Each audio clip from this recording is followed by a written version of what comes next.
Muito bem, bom dia a todos. Vamos dar início à sessão de julgamento da 5ª Câmara Julgadora do TIT, Tribunal de Impostos e Taxas do Estado de São Paulo. Sessão do dia 30 de março de 2022.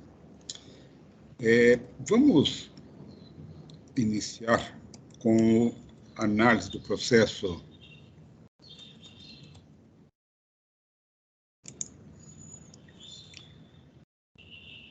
41.24.521. Trata-se de um recurso misto, portanto, recurso ordinário e recurso de ofício, em que o autuado é a Flor Pinos Indústria de Resinas Limitada. O relator é o doutor Mauro Tacalbrino. A pedido de sustentação oral, que já foi realizada na semana passada pelo doutor Giancarlo, que está presente aqui hoje conosco para acompanhar o julgamento. Eu passo uma palavra ao relator, doutor Mauro, para que ele apresente seu voto. Mauro, à vontade. Pois não, presidente. Vou só repitar aqui o voto para vocês conseguirem acompanhar. Pronto, já está a versão final. Então, só retomando, era um processo que envolvia uma acusação única de recebimento de mercadorias desacobertadas de documento fiscal hábil, tendo em vista que a empresa fornecedora teve a inscrição declarada nula por simulação de existência de estabelecimento. Né? A primeira instância havia julgado parcialmente procedente o auto de infração, excluindo a cobrança de imposto do auto de infração e alterando o patamar da multa aplicado de 50% para 35%. Tá? Então, vou ler o voto, acho que não é muito grande.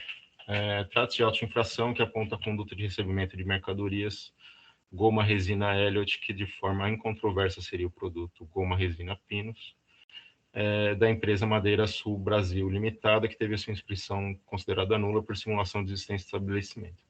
A decisão de primeira instância julgou parcialmente procedente o auto de infração, cancelando a cobrança de imposto e alterando o patamar da multa aplicada. A cobrança de imposto foi cancelada tendo em vista que o relato infracional não teria apontado que a cobrança foi feita por solidariedade e nem qual a capitulação que a solidariedade estaria enquadrada. Em seu parecer em recurso de ofício, a representação fiscal alega que a responsabilidade solidária decorre de previsão normativa, incisos 11 e 12 do artigo 11 do RICMES e de seu parágrafo 1º.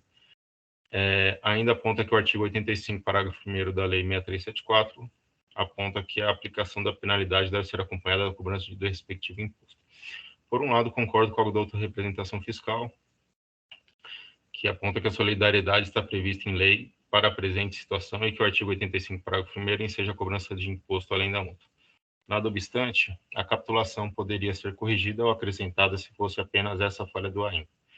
No entanto, o relato infracional deve demonstrar do que a autuada está sendo acusada sob pena de cerceamento de defesa.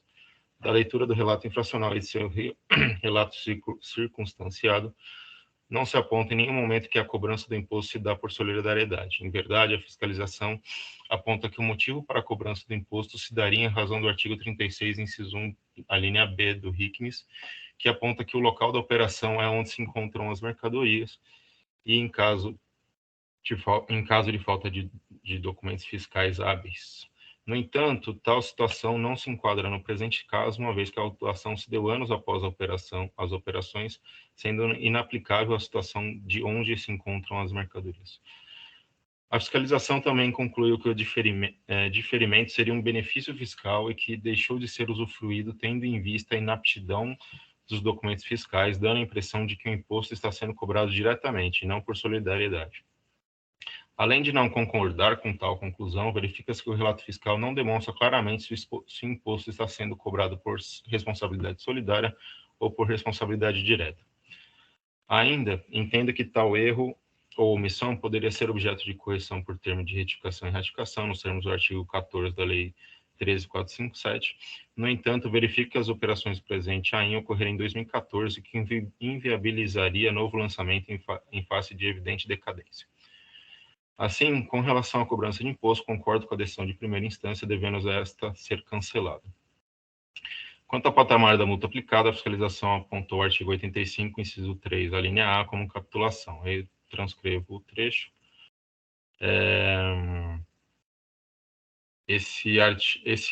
Essa linha, ela estabelece o patamar de 35% para quem recebeu as mercadorias sem documentação fiscal, 15% para o transportador, e se o recebedor for o responsável pelo transporte, seria 50% a multa aplicada. No entanto, a fiscalização aponta que o patamar da multa aplicada deveria ser 50% da operação, tendo em vista que o local da operação seria onde as mercadorias forem encontradas, concluindo que a autuada seria então responsável pelo frete. A da outra representação fiscal entende que está correta a situação, tendo em vista que, apesar de constar os documentos fiscais, que o frete seria por conta do remetente, aquela deveria provar tal fato. Mais uma vez, concordo com a decisão de primeira instância, uma vez que não vejo a aplicação do artigo 36, inciso 1, a linha B no presente caso, como dito no item 17 do presente voto, e entendo que o patamar de 50% só poderia ser aplicado se houvesse alguma prova ou documento de que apontasse a autuada como responsável pelo transporte. Assim, o patamar da multa aplicada ao presente caso é de 35%, como apontou a decisão recorrida. Nesse passo diante disposto, não é provimento ao recurso de ofício. Com relação ao recurso ordinário, inicialmente discordo da alegação de que os vícios na cobrança do imposto e no patamar da multa ensejariam a nulidade da autoinfração. Com o cancelamento da cobrança do imposto e a correção da capitulação infringida, o AIN é líquido e certo. Não se verifica nenhuma violação ao artigo 142 do CTN e para a multa corrigida não se verifica nenhum cerceamento de defesa ou prejuízo à defesa, que demonstra bem entendimento dos fatos, não se verificando qualquer nulidade. Rejeito a alegação de aplicação do artigo 150, parágrafo 4º do CTN, no que se refere à aplicação da regra decadencial, uma vez que, de acordo com a jurisprudência deste tribunal, tal regra se aplica apenas quando houver falta de pagamento do imposto e o pagamento parcial do imposto incidente, o que não houve no presente caso. Assim, deve ser aplicada a regra do artigo 173 do CTN, de forma que não se verifica a alegada decadência. Com relação à alegação de boa-fé, verifica-se que a existência dos seguintes documentos ao longo do processo: DANFs, respostas a questionamentos da fiscalização, documentos referentes a transações bancárias, documentos internos da recorrente, tratativas comerciais, livro-razão, livro financeiro, livro de registro de entradas, relações de notas de operações com fornecedoras e comprovantes de pesagem. Inicialmente, compete destacar que o endereço da fornecedora que deve a inscrição declarada nula por simulação de existência do estabelecimento é da Avenida Faria Lima, 2355, conjunto 706, o que por si só já chama bastante atenção, uma vez que se trata de conjunto comercial que, segundo os documentos fiscais de operações emitidas para a autuada, teria dado saída de diversas dezenas de toneladas de goma resina para a autuada. Passando aos supostos comprovantes de pagamento juntados às folhas tais, verifico que não são comprovantes das respectivas transações, mas uma relação de transações emitidas por internet banking da autuada. Ainda que se considere tal documento tenha o mesmo valor probatório dos comprovantes individuais das transações, verifica-se que os valores, em quase todos os casos, não possuem correspondência direta com as operações retratadas nos autos e com transações efetuadas, em geral, dezenas de dias após as operações. Evidentemente, os valores das transações poderiam ser combinações de vários pagamentos reunidos, porém não houve tal composição de valores pela autuada e não há documentos que demonstrem prazos de pagamentos e tais combinações. Os documentos que demonstrariam as supostas tratativas comerciais apresentadas pela autuada, as folhas tais, não podem ser acatadas como provas da efetividade da operação do presente AIN. Inicialmente, os poucos e-mails que possuem data são de 2018, muito posteriores às operações em questão datadas em 2014. Além disso, a maioria são recortes de e-mails sem saber quem são os remetentes e os destinatários. O único contato que a autuada aponta como sendo da fornecedora das operações dos autos, contato 2, folhas 296, é apontado como o mesmo da Sul Brasil e da Madeira Sul. O contato não apresenta qual foi o pedido, preço, prazo ou forma de pagamento. Ainda o contato apresentado é abre aspas, dn.madeiras@hotmail.com, não demonstrando que se referiria a Madeira Sul Brasil. Assim, as supostas tratativas comerciais não só não demonstram a boa-fé objetiva da autuada com a fornecedora que teve sua inscrição declarada nula, como também apontam que a autuada poderia ter percebido que não estava negociando com tal empresa. Também não foram apresentadas consultas ao Sintegra, o que não demonstra o zelo da autuada nas operações em questão. Assim sendo, não há prova das tratativas comerciais nem demonstração dos pagamentos com as operações e consulta ao Sintegra, de forma que a boa-fé da autuada não resta demonstrada.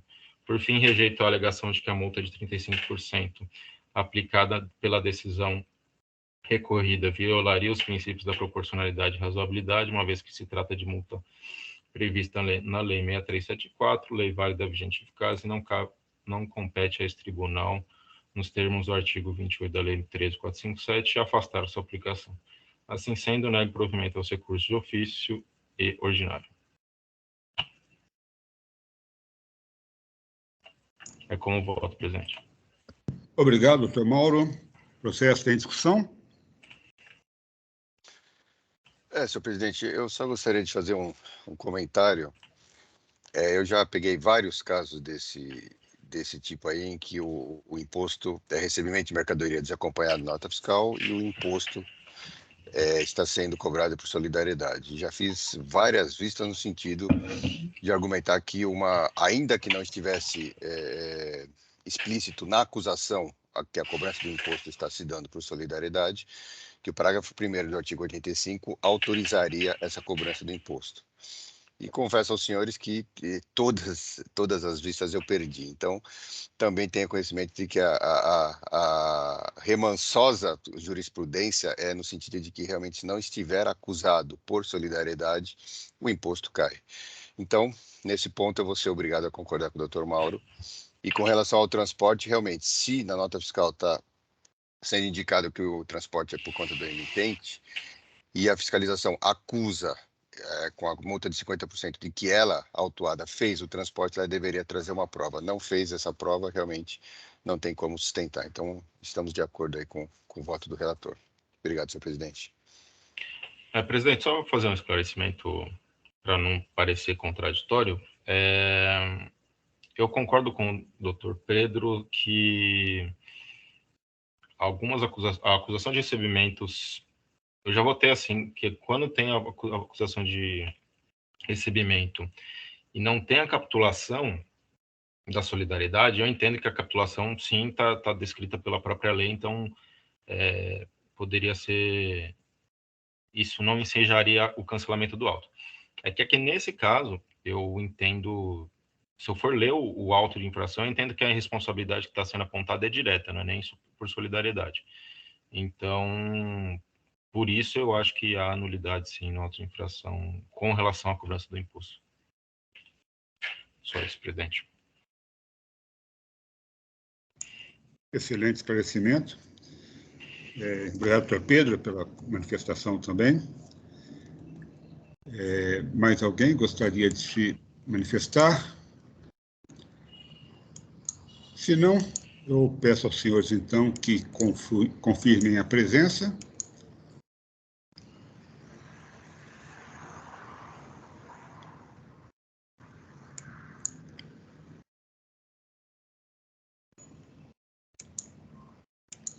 Em votação?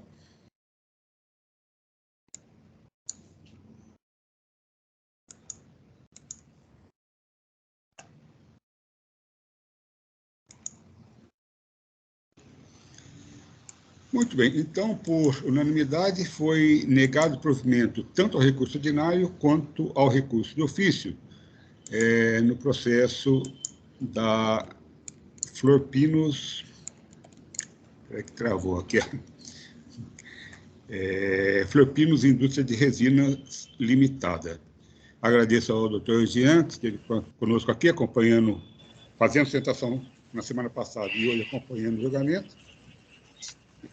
Muito obrigado, bom dia a todos, bom trabalho para vocês. Bom dia. Continuando, então, e antes de continuar, eu só informar aos senhores que os processos estão todos abertos para quem quiser fazer alguma alteração nos votos, já estão abertos, tá bom? Vamos analisar, então, o processo 41.143.23.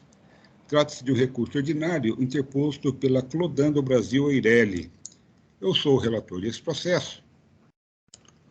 O voto já está disponibilizado aí para os senhores. É um caso também de documentos inidôneos, né?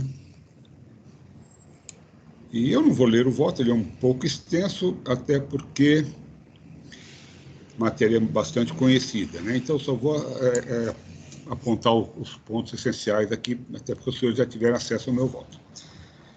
Bom, primeiramente, né, estou rejeitando a alegação de decadência parcial do crédito, porque aplicando, então, a súmula do TIT, né, a súmula 9 do TIT, que aplica a regra do 173.1 do CTN. Então, com isso, eu afasto a alegação de decadência. E, no caso aqui, né, o contribuinte irregular é a DAN Comércio e Distribuição de Armarinhos, Bijuterias e Confecções Limitadas, que o material trazido aos autos aqui mostram claramente, né, que ela participou de uma associação, uma organização que contribui para a prática de fraude fiscal estruturada. Também, a sede é uma sala comercial aqui no centro de São Paulo, ali na República, né? E que, eventualmente, de acordo com o zelador do prédio, eventualmente passava alguém lá para guardar algum documento, pegar algum documento no local, né? Então, ela teve a sua inscrição cancelada a partir de 29 de outubro de 2012. Né? E as operações são de janeiro a maio de 2013, julho a novembro de 2013 e janeiro de 2014. Bom, com relação às provas trazidas, ela trouxe lançamentos do livro Razão dela, cópias de DANFs, cópias de duplicatas, né, com as quais tenta comprovar a regularidade do pagamento das operações em tela. Bom, ela não trouxe Sintegra, nem nenhum documento cadastral, né, do contribuinte, contrato social, não trouxe nenhuma informação sobre as tratativas comerciais, troca de e-mails, não trouxe nada para os autos. Com relação ao pagamento das operações, a única coisa que ela trouxe são as duplicatas, aquelas duplicatas descontadas em carteira, né? Então, eu afasto, né, porque eu entendo que sem a comprovação de quitação por uma instituição financeira, ela não se presta a comprovar a transferência de numerário entre empresas. E ela falou que, então ela falava, olha, os pagamentos eram feitos partes com cheques e parte em dinheiro. Só que, por exemplo, o cheque, ela poderia ter trazido também cópia dos cheques com que ela disse ter pago as aquisições e não trouxe absolutamente nada, né? Então, com relação a todo o conjunto probatório dela, são essas duplicatas descontadas de carteira e lançamentos no livro Razão, que eu coloco aqui, que também não prova nada, porque é um registro contábil de documentos comprovadamente inidôneos. Então, na verdade, ele só está registrando a sua contabilidade a documentos inidôneos que, portanto, não fazem prova a seu favor, e conforme aqui já demonstrado, né, nos autos. E vou além, né, com relação ao transporte. Além disso, conforme consignado nas notas fiscais, era da autuada a responsabilidade pelo transporte das mercadorias. Ela mesma informou que esse transporte era realizado em seu próprio caminhão, as florestais. Está comprovado nos autos que a suposta vendedora não operava no endereço consignado das notas fiscais, que era uma sala comercial no 7º andar de um prédio no centro de São Paulo. Esse fato demonstra a possibilidade de que a autuada tenha retirado nesse endereço as toneladas de mercadorias que disse ter adquirido. É certo que essas não saíram do endereço declarado nas notas fiscais, o que nos leva à inequívoca conclusão de que a autuada tinha conhecimento da situação irregular de sua fornecedora, pois deliberadamente retirou as mercadorias e direitos diversos indicados nos documentos fiscais, demonstrando uma participação ativa nessas operações irregulares. E também tem uma outra questão aqui, que a ADAM, que é autuada, né, era a única cliente da ADAM. Então, chegava no final do mês, né, a ADAM emitia essas notas fiscais para a Clodan, né? Então, na verdade, a ADAM ela só tinha um fornecedor, que era uma empresa coligada no Rio de Janeiro, né, uma empresa do mesmo titular no Rio de Janeiro, e só tinha um cliente, que era a Clodan, né? E isso, então, ele tem aqui eu transcrevo aqui parte do relatório fiscal que coloca claramente a situação, né? Mostrando como a ADAM se inseria num esquema de fraude estruturada, né? Então, afasta a alegação de boa-fé da autuada e, do mais, são as demais matérias que já são de nosso conhecimento, né? O caráter confiscatório da multa, que eu afasto, como o senhor sabe, e também os juros de mora, né, que aplico e a atualização da base de cálculo, que eu aplico as súmulas 10 e 13 do TIT. Né? Senhores, eu nego o provimento ao recurso ordinário e coloco à discussão dos senhores o voto.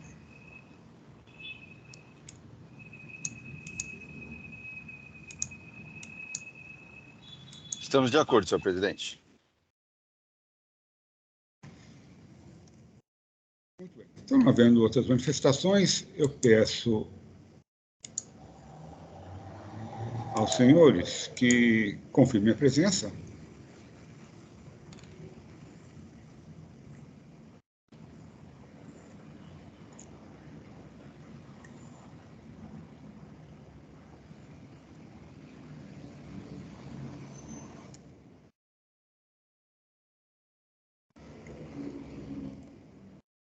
Doutora Raquel está com dificuldade para o sistema?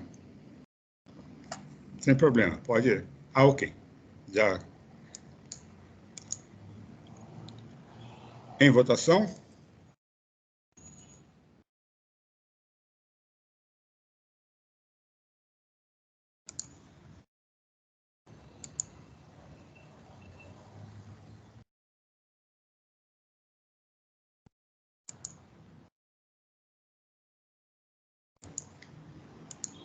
Muito bem, então, por unanimidade, foi negado provimento ao recurso ordinário interposto pela Clodan do Brasil Eireli. Vamos ao próximo processo de pauta. Só um minutinho que está girando aqui, por favor.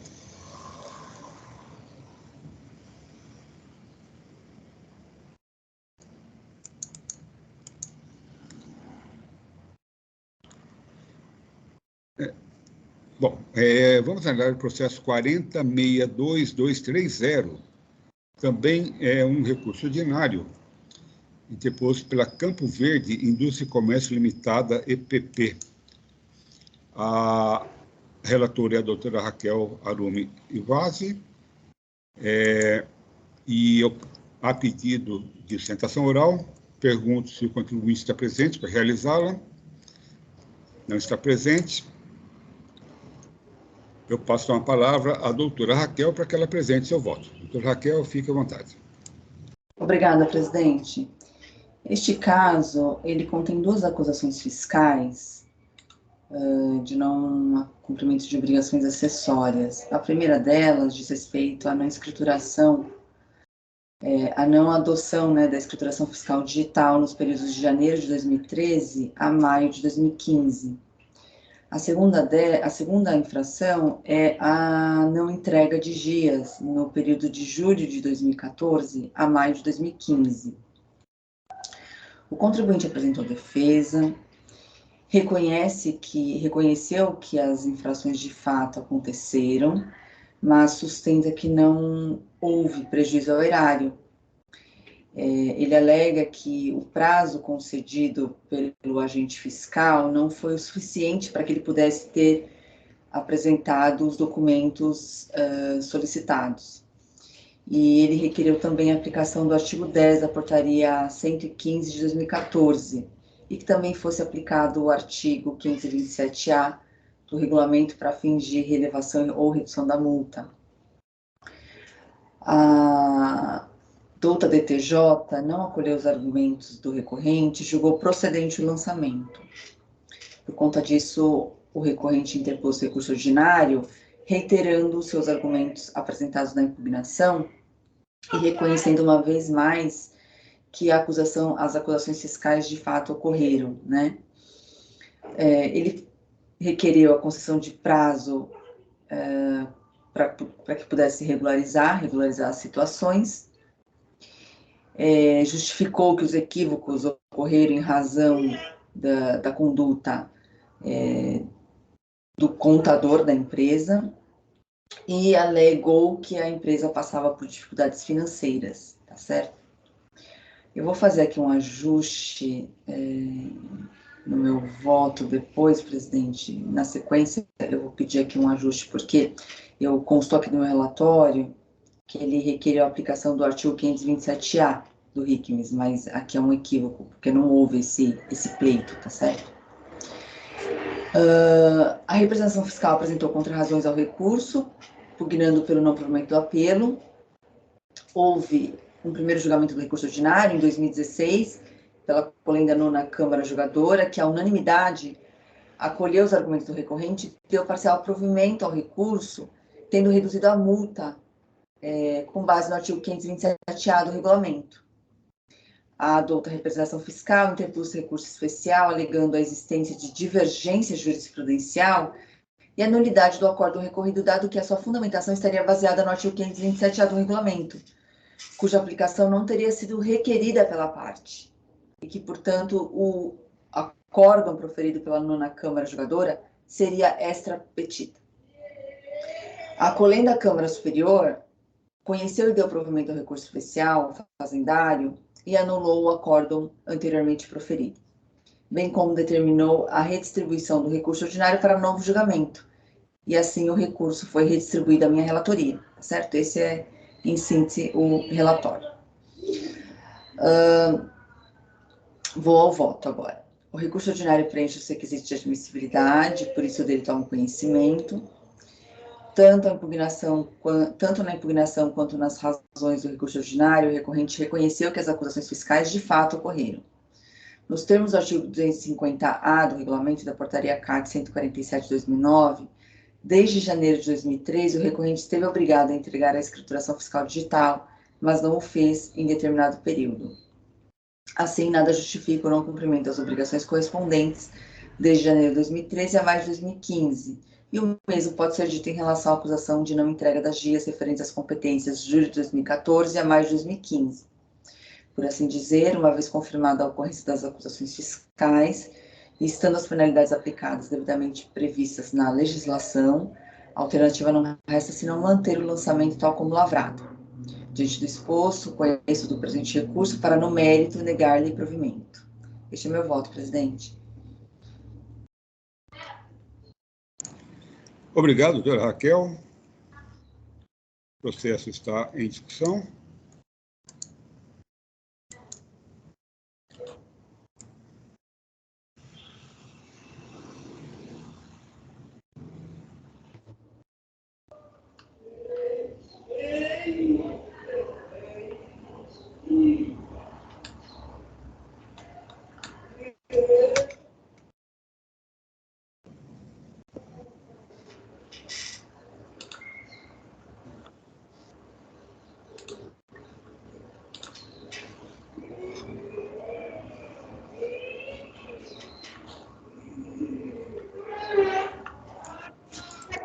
Doutora Raquel, só uma questão. A senhora alterou já, ou abri para edição? Alterei, presidente, obrigada. Acabei de de registrar novamente. Ah, tá. Porque a versão que eu estava lendo aqui ainda tinha essa... Ainda tinha? Eu deletei agora. Mas no relatório se mantém, não? Na impugnação, né? Deixa eu verificar aqui. Ah, tá. Na impugnação, sim, é isso? Isso, na impugnação, sim. No recurso, não houve o pedido.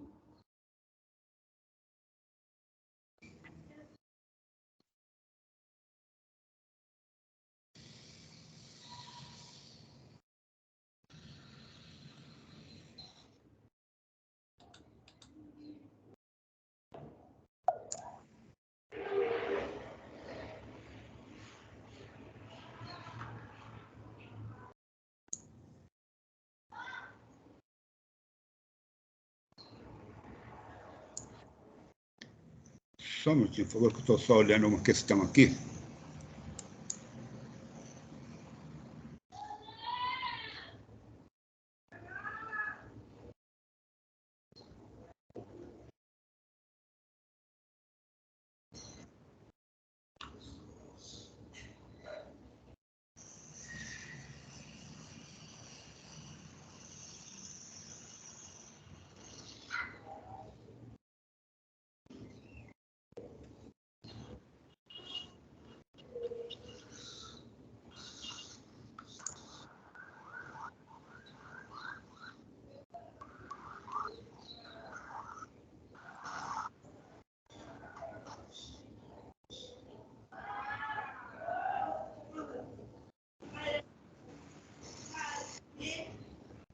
Eu tinha algumas questões, mas ok, não, eu vou acompanhar a relatora.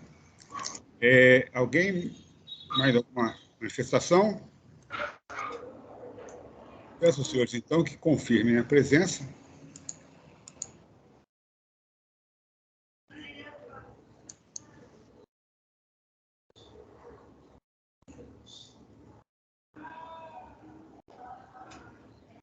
Em votação.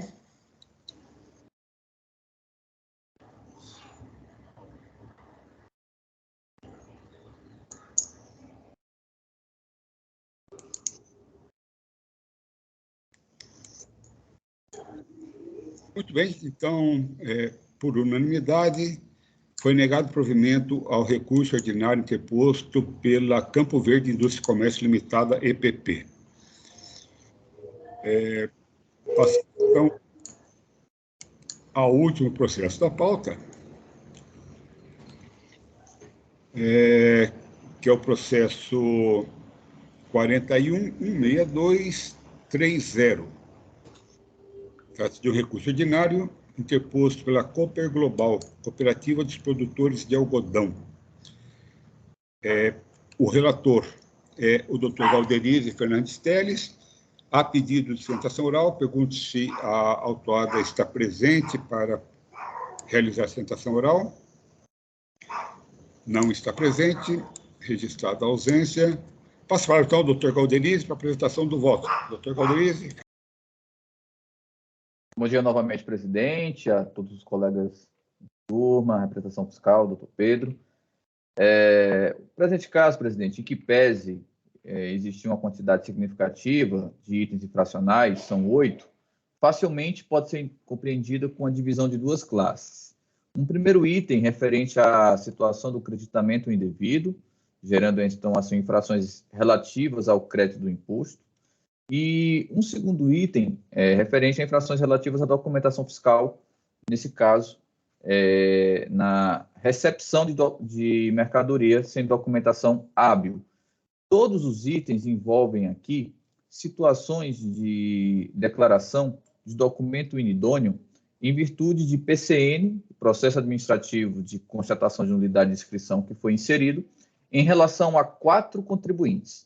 Então, a temática é a mesma, o que muda é o contribuinte, ou seja, o CNPJ, a inscrição estadual, que teve operação comercial aqui com o autuado. Nesse sentido, em situações dessa natureza, normalmente analisamos aqui a situação da boa-fé e a argumentação de retirar o lançamento fiscal.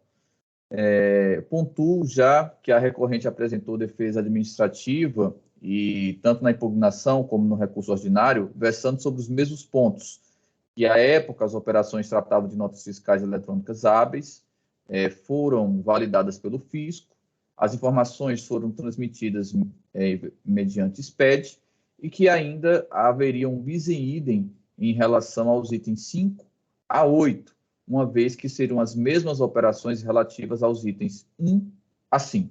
Essas são as bases de defesa.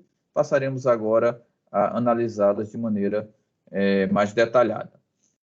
Estando diante de uma situação onde a argumentação de defesa para afastar lançamento fiscal seria a boa-fé, eu trago aqui situação da temática, inclusive sempre fazendo menção ao voto do nosso atual presidente aqui, doutor Argos Campos Ribeiro Simões, dos requisitos cumulativos para sua verificação. Iniciando o primeiro, no tocante à efetividade das operações, eu destaco aqui que não há pedidos, contratos, nem trocas de e-mails, nome e contato de quem realizou as negociações ou outro suporte físico que sirva como elemento probatório para que tenhamos aqui caracterizadas as tratativas comerciais. Ainda informo que diversos documentos fiscais, a recorrente ela aparece como responsável pelo transporte das mercadorias. Por que essa informação é relevante em meu sentir? Porque a razão de declaração do documento inidôneo foi simulação de estabelecimento. A partir do momento que você tem a responsabilidade documentada de fazer o envio a essa mercadoria, me parece que você teria ali o domínio do fato de saber que a entrega, pelo menos, foi em situação diversa no local daquele que foi apurado. Outra situação se diz respeito aos comprovantes de pagamento.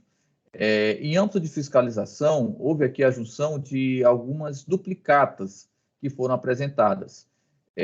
Contudo, não há prova do pagamento dessas duplicatas, o que é evidenciado pela inexistência de documentos de instituições bancárias, financeiras, acerca do efetivo pagamento.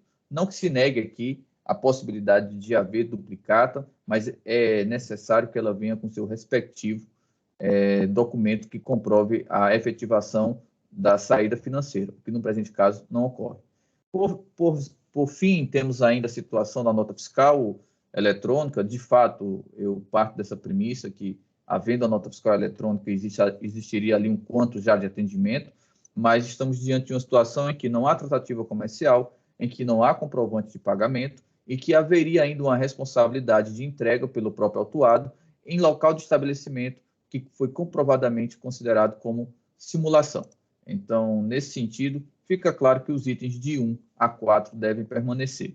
Tratando agora da situação do bis in idem, por se tratar de operações de creditamento indevido e depois de recepção de documentação, é possível, sim, existir essa situação do bis in idem, que é a figura da consunção. Inclusive, já tive a oportunidade de tratá-la aqui anteriormente, com um pouco uma situação com o doutor Mauro. No presente caso, já adianto aos senhores que, em meu sentir, não é situação de relação consultiva, simplesmente porque as operações são diferentes e a relação consultiva precisa de identidade nas operações. Então, faço aqui um destaque, conforme mencionado pela autoridade fiscal, manifestação de folhas 1.391 às folhas 1.409, bem como as contras-razões em recurso ordinário, folhas 1.462, folhas 1.474, tratam de operações distintas, o que é possível de verificar ante a inexistência de identidade entre as notas fiscais. E em que pese ter ocorrido essa argumentação, não houve também por parte do contribuinte nenhum tipo de alocação ou demonstração analítica de similitude das operações. Por essas razões, presidente, o voto já está registrado, conheço a admissibilidade do recurso, para no mérito negar provimento, fico aqui à disposição dos colegas. Muito obrigado, doutor Galderize. Já tive a oportunidade de ler seu voto, vou acompanhá-lo e abro a discussão na Câmara. Alguém gostaria de fazer um comentário?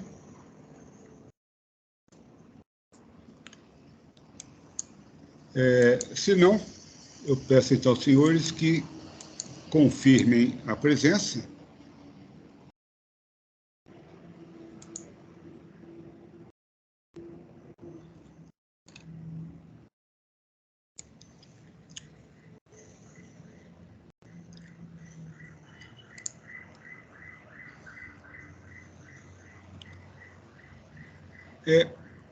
Só retomando, doutor Galderize, uma sugestão que o senhor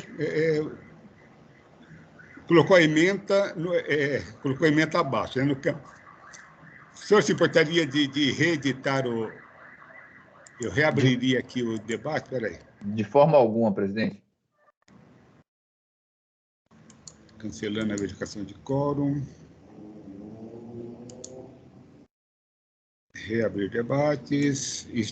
Já habilitei aqui. Às vezes, mesmo que não apareça toda, na hora que está vendo o PDF, toda a ementa, na versão final que vai ser publicada, ela aparece. Então,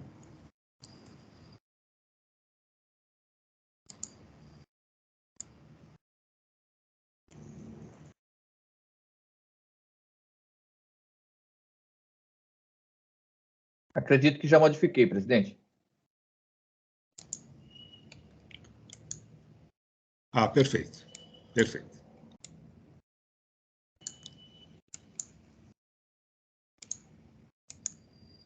Muito bem, então peço novamente que os senhores confirmem a presença para a verificação do quórum de votação.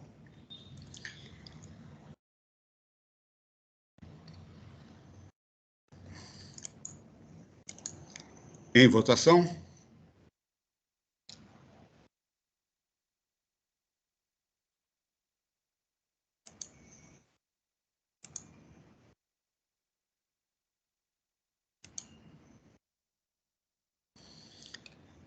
Muito bem, então, por unanimidade, foi negado provimento ao recurso ordinário interposto pela Cooper Global, Cooperativa dos Produtores de Algodão. Com isso, cumprimos a pauta de hoje. Só aguardar que ele retornar para...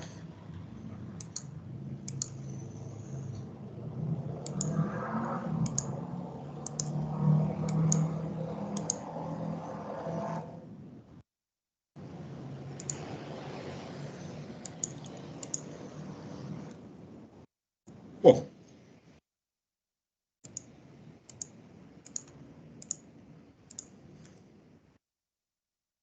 então, eu dou por encerrada a sessão de julgamento da 5ª Câmara Julgadora do TIT, sessão do dia 30 de novembro de 2022.